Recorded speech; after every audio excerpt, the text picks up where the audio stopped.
Hello दोस्तों, नमस्कार। मेरा नाम है विवेक कुमार और आप सभी लोग देख रहे हैं हिस्ट्री वर्ल्ड चैनल, जहां हम सिर्फ हिस्ट्री को पढ़ते नहीं बल्कि हिस्ट्री क्रिएट करने का जुनून भी पैदा करते हैं दोस्तों।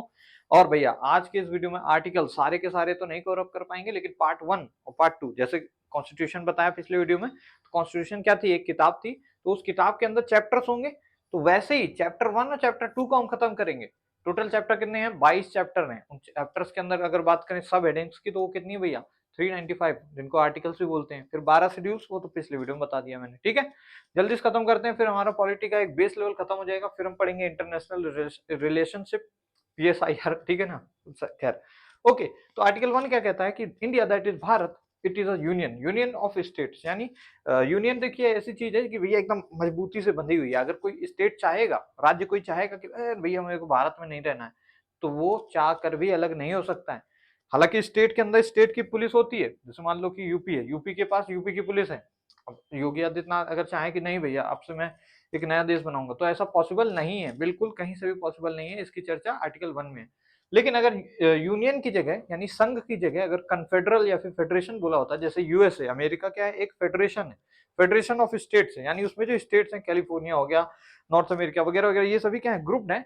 लेकिन ये यूनियन नहीं है, फेडरेशन है। अगर ये चाहें तो अलग हो सकते हैं अमेरिका से। ठीक है, एक कॉन्स्टिट्यूशन अमेंडमेंट बिल पास होगा और फिर उसको सभी लोग साइन इन करेंगे और अलग हो जाएंगे। स्टेट क्या बन जाएगा, एक अलग कंट्री बन जाएगी। लेकिन भारत में ऐसा नहीं हो सकता, याद रखिएगा। ओके, ठीक है। आर्टिकल 2 क्या कहता है कि बाहरी क्षेत्र को, बाहरी क्षेत्र यानी भारत से बाहर जो क्षेत्र हैं, उनको अगर भारत चाहे मिलाने के लिए, तो संसद विधि बनाएगी। संसद क्या करेगी? विधि यानी कानून बनाएगी, और बढ़िया से आराम से एंट्री हो जाएगी बिना किसी प्रेसिडेंट के साइन के। ऐसा हुआ भी है। सिक्किम को 35वें अमेंडमेंट के तहत आर्टिकल 2 के पार्ट ए में जोड़ा गया। आर्टिकल 2 के पार्ट ए में जोड़ा गया सिक्किम को। और सिक्किम क्योंकि सिक्किम क्या था, तिब्बत का पार्ट था, और तिब्बत में चीन आक्रमण कर रहा था। सिक्किम के लोग परेशान, सोचे क्या करें, चीन के हाथों जाने से अच्छा है भारत में एक बार देख लेते हैं। तो भारत में आने की लिए कोशिश की उन्होंने। 1974 में बोला कि ठीक है, हमें एक साल रह के देखने दीजिए, अगर अच्छा लगेगा तो हम आपके साथ मिल जाएंगे, हम आपके स्टेट बन जाएंगे। तो 35वें अमेंडमेंट के तहत 1974 में सिक्किम को पार्ट 2 के का में जोड़ दिया, यानी पार्ट 2 के ए में जोड़ दिया, यानी 2 के भी अंदर सब हेडिंग में जोड़ दिया गया कि ठीक है, सिक्किम आज से ऐसा ऐसा है, मजे में रहेगा।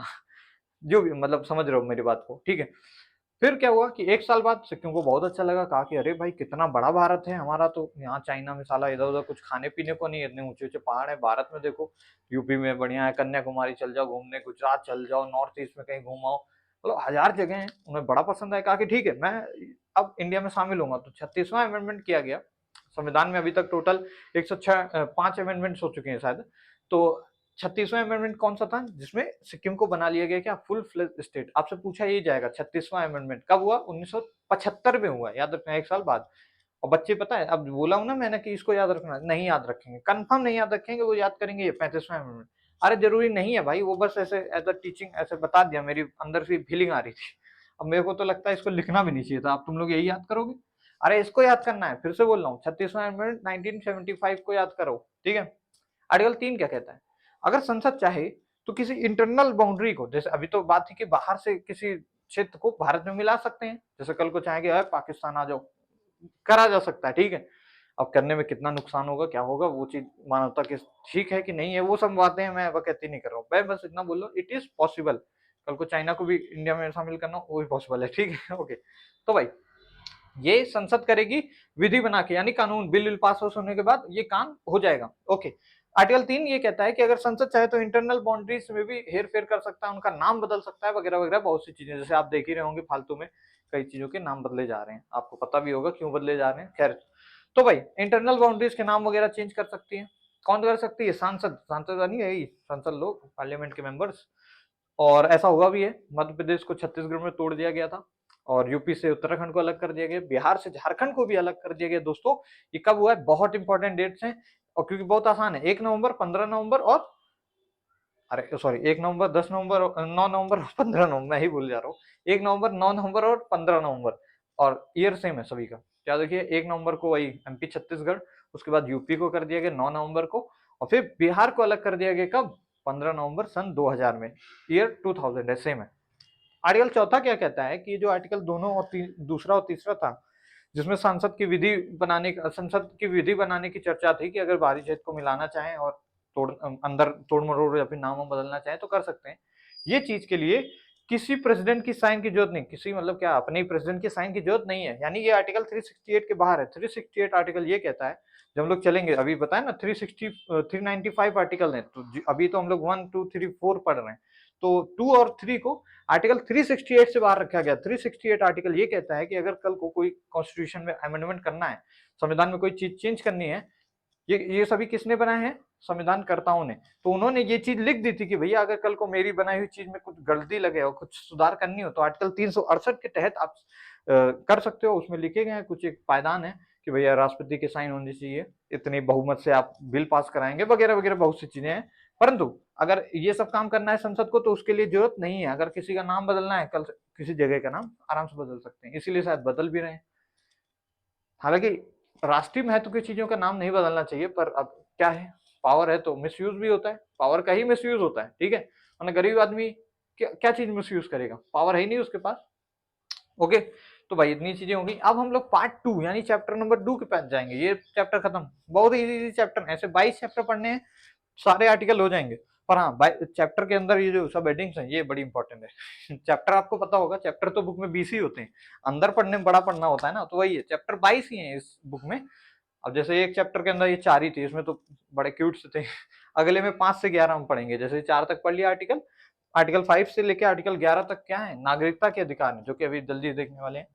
तो देखा जाएगा, तैयार हो एकदम फुल जोश में, एकदम याद करना है। सो भाई दोस्तों, अब पार्ट 2 की बात करते हैं, यानी भाग संख्या 2। जैसे बुक में चैप्टर होते हैं ना, तो अब ये सेकंड चैप्टर है किसका, कॉन्स्टिट्यूशन का। कॉन्स्टिट्यूशन की जो बुक है उसका सेकंड चैप्टर क्या कहता है भाई, ये आपको नागरिकता के संबंधित अधिकारों की बातें बताता है कि भैया नागरिकता के संबंधित आपके पास क्या अधिकार है। जैसे कि मान लो मैं नागरिक हूँ भारत का, आप भी इंडियन होंगे।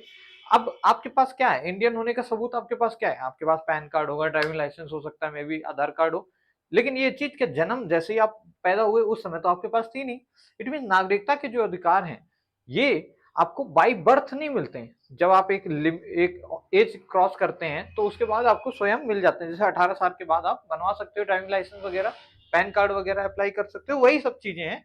तो नागरिकता के अधिकार याद रखिएगा बाई बर्थ नहीं मिलते हैं। लेकिन हाँ, फर्स्ट अमेंडमेंट जब किया गया था, इसमें फर्स्ट अमेंडमेंट कॉन्स्टिट्यूशन में नहीं, सिटीजनशिप अमेंडमेंट एक्ट, एक एक्ट है जिसमें सिटीजनशिप यानी नागरिकता के कानून है लिखे हुए। उसमें जो पहला बदलाव किया गया तो उसको लिख दिया गया था कि जो नागरिकता के अधिकार हैं ये बर्थ के थ्रू मिलने चाहिए। तो भैया यहीं से गलत हो गया था। बर्थ के थ्रू मिलने का मतलब क्या, जैसे बच्चा पैदा हुआ इंडियन हो गया, कल को मान लो कोई विदेशी यात्री आते हैं यहाँ पे घूमने उमने, उनका बेबी हो जाता है तो वो इंडियन हो जाएगा, नहीं ऐसा नहीं। बाई बर्थ या बाई लोकेशन नागरिकता नहीं देनी चाहिए, ठीक है। तो खैर बहुत सारे चेंजेस होते हैं इसी में।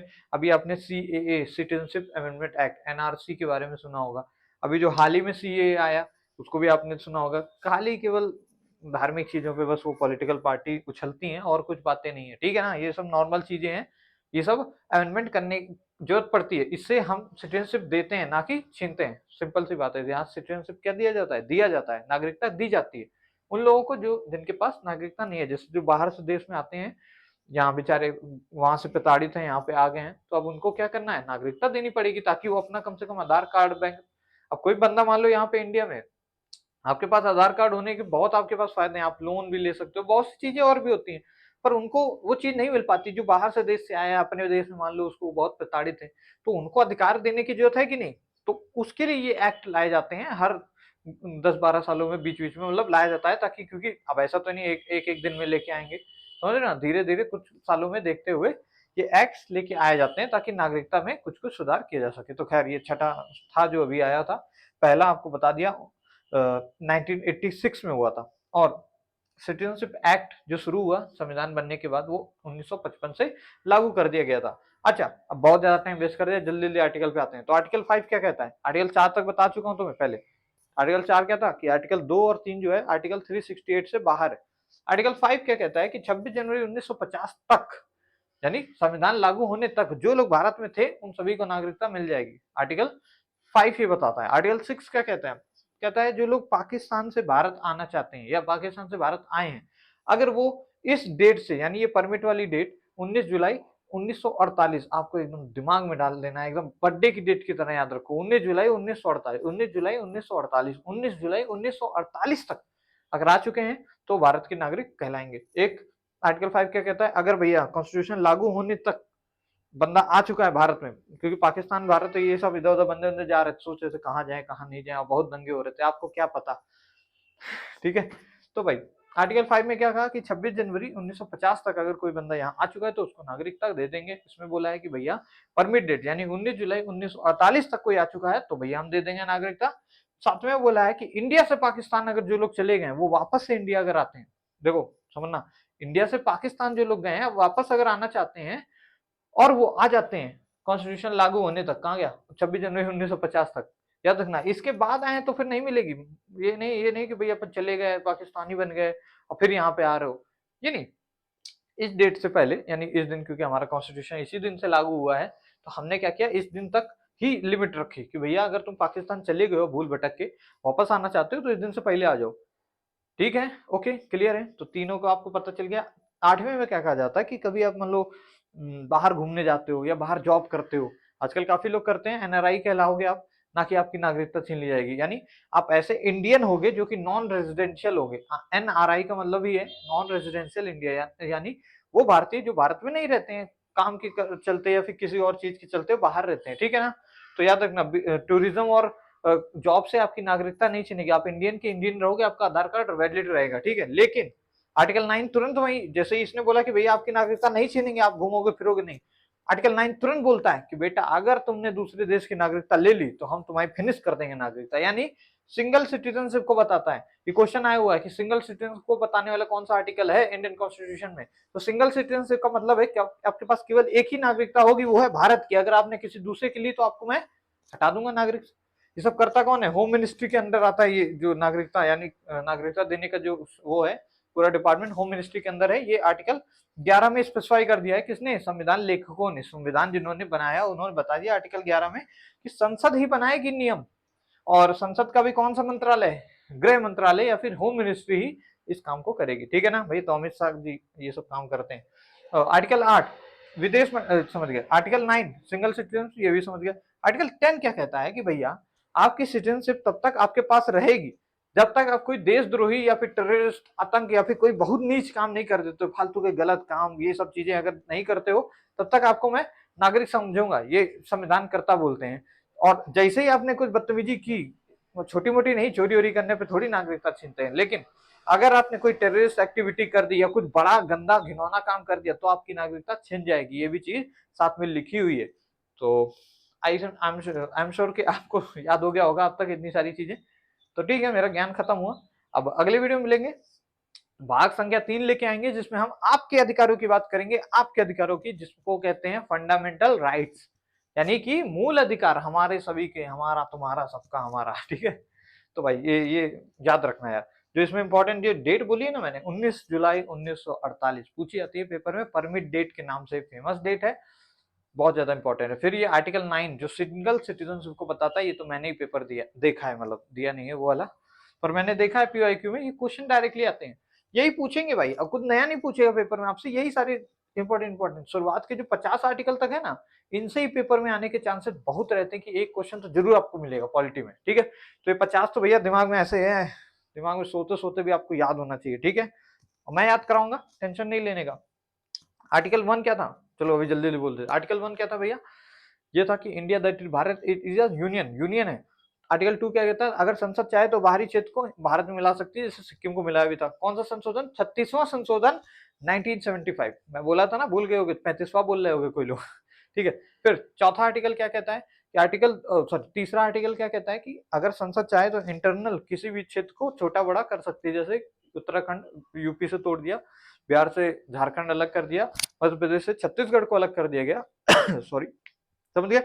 चौथे में बोला गया कि ये जो आर्टिकल 2 और 3 थे ना, 2 और 3 ये वाले, यानी जो संसद विधि विधि बना रही थी अंदर बाहर करने के लिए क्षेत्रों को, ये चीज बिना राष्ट्रपति के साइन के हो जाएगा। यानी कि ये चीज को आर्टिकल 368 यानी जो अमेंडमेंट वाला आर्टिकल है उसके बाहर रख दिया गया। यानी उस आर्टिकल में बताया गया कि भैया प्रेसिडेंट के साइन जरूरत होती है अगर कोई आप अमेंडमेंट करते हो, पर इसमें कोई जरूरत ही नहीं है, यानी ये संसद की मर्जी से हो जाएगा।